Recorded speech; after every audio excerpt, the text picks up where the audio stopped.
Saudara, terima kasih Anda masih bersama kami di Kompas Pagi.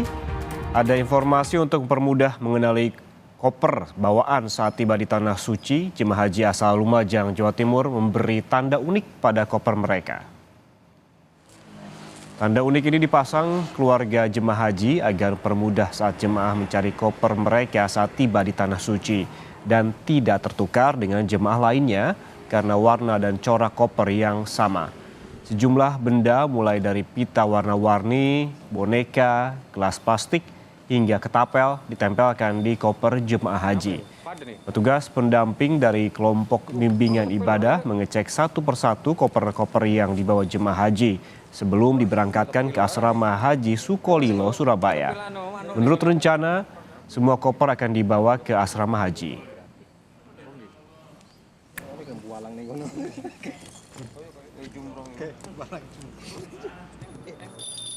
Kebetulan di kloter 51 ini ada yang tandanya itu ketapel dan cleaning juga itu mungkin itu dari dagang sapi lah kan seperti itu.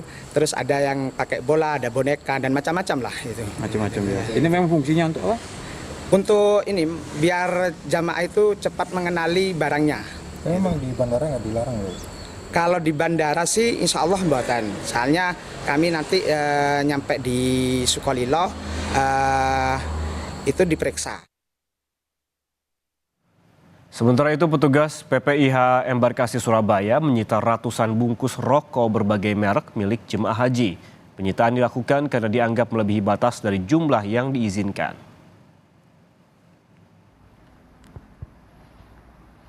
Penyitaan ratusan bungkus rokok ini terungkap setelah petugas Bandara Juanda melakukan pemeriksaan koper jemaah melalui mesin X-ray dan metal detector.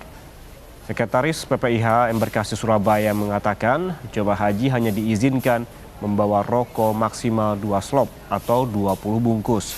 Meski sering diimbau, tetapi masih tetap ada jemaah yang melanggar dengan membawa rokok melebihi batas.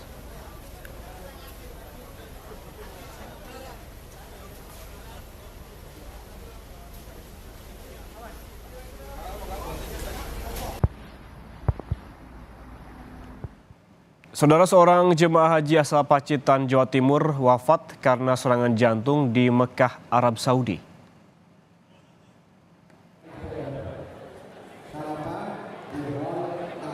Sekretaris PPIH Embarkasi Surabaya mengatakan jemaah haji yang wafat di Tanah Suci akan mendapatkan hak dibadal hajikan tanpa dipungut biaya dan mendapatkan asuransi jiwa. Jemaah tersebut meninggal akibat mengalami serangan jantung dan telah dimakamkan di Madinah. Dari data petugas PPIH Surabaya, hingga saat ini masih ada 20 calon haji yang tertunda keberangkatannya karena sakit dan masih menjalani perawatan di Rumah Sakit Haji Surabaya.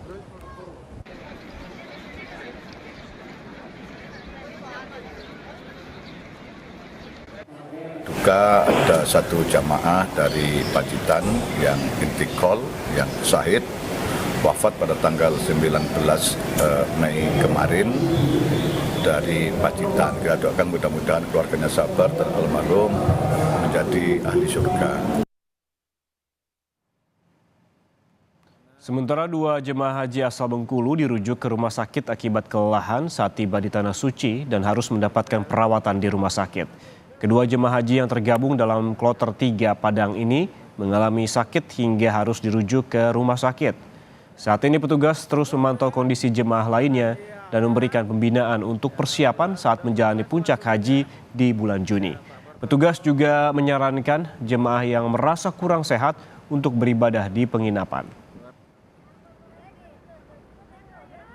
Lagi terus. Ngomong lah. Ngomong Pak. Video Pak. Sementara itu sebanyak 450 bus sholawat siap melayani jemaah haji Indonesia di Mekah selama musim haji 2024. Bus akan mengantar dan menjemput jemaah dari hotel ke Masjid Haram ataupun sebaliknya. Bus sholawat beroperasi selama 24 jam melewati 22 rute di sepanjang jalan raya depan hotel tempat jemaah haji Indonesia tinggal. Ada 76 halte yang berdekatan dengan 170 hotel jemaah sehingga mempermudah jemaah haji mencapai bus sholawat. Khusus untuk lansia tersedia 20 bus. Jemaah diimbau datang ke Masjidil Haram beberapa jam sebelum azan agar penumpang tidak berdesakan. Selain itu, jemaah akan dibekali kartu transportasi dengan warna berbeda-beda. Di dalamnya terdapat angka dan nama wilayah sesuai dengan hotel yang ditempatinya.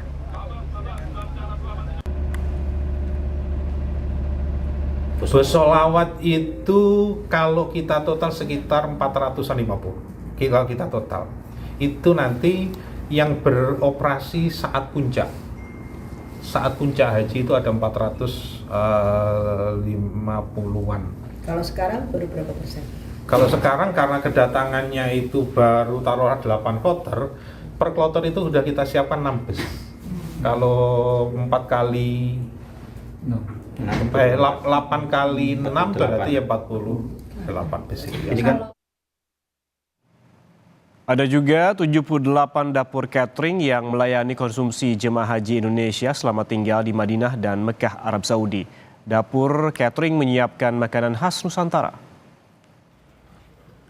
Pemerintah mengontrak 57 dapur catering di Mekah dan 21 dapur catering di Madinah untuk memenuhi kebutuhan makan sehari-hari jemaah haji.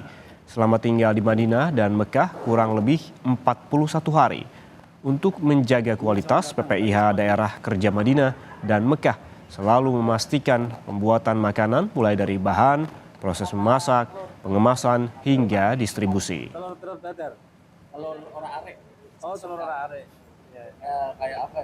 Kayak telur nasi uduk gitu ya? Iya, di ora arek. Ora arek. Oh, yang kuning bahwa itu. Kita ingin memastikan bahwa prosesi untuk masak konsumsi jamaah haji sudah berjalan sesuai dengan ketentuan yang sudah kita sepakati dalam kontrak. Sehingga kita memastikan bahwa prosesi makanan dari bahan baku dan nanti saat proses distribusi di sini sudah sesuai dengan ketentuan yang sudah kita sepakati. Memasuki masa keberangkatan haji membawa berkah bagi jasa reparasi tas haji di Kabupaten Indramayu, Jawa Barat. Banyak calon jemaah haji yang ingin mengganti tali atau kunci tas agar awet digunakan selama 1 bulan lebih beribadah di Tanah Suci.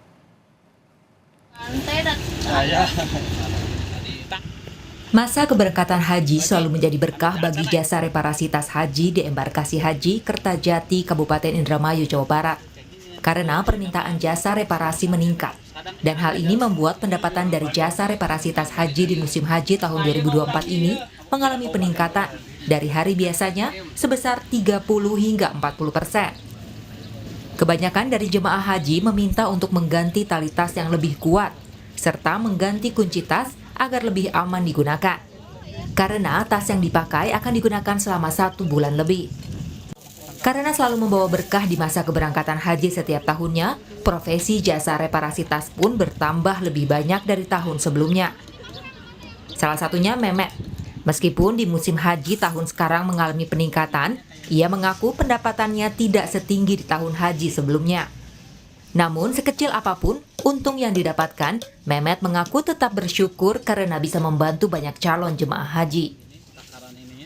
Ya, alhamdulillah lah sekarang mah banyak yang masangnya, jadi paling kebagian 40 biji lah paling sehari tuh. Sepemberangkatan gitu. Sekloter. Ya kalau yang tahun kemarin mah nggak ada yang masang, jadi sampai 300 lebih bisa masang. Per kloter yang 2023 itu. Jadi berarti kalau sekarang lagi turun ya, Pak? Lagi turun ya. Tapi ya gimana lagi lah, namanya juga kan masing-masing punya rezeki lah. Cari rezeki, nggak apa-apa. Jemaah haji yang berangkat dari Bandara Kertajati berasal dari wilayah Cirebon, Indramayu, Majalengka, Kuningan, Subang, Sumedang, dan Bandung dengan jumlah sebanyak 13.200 orang. Fadlianto Sugiono, Kompas TV, Indramayu, Jawa Barat.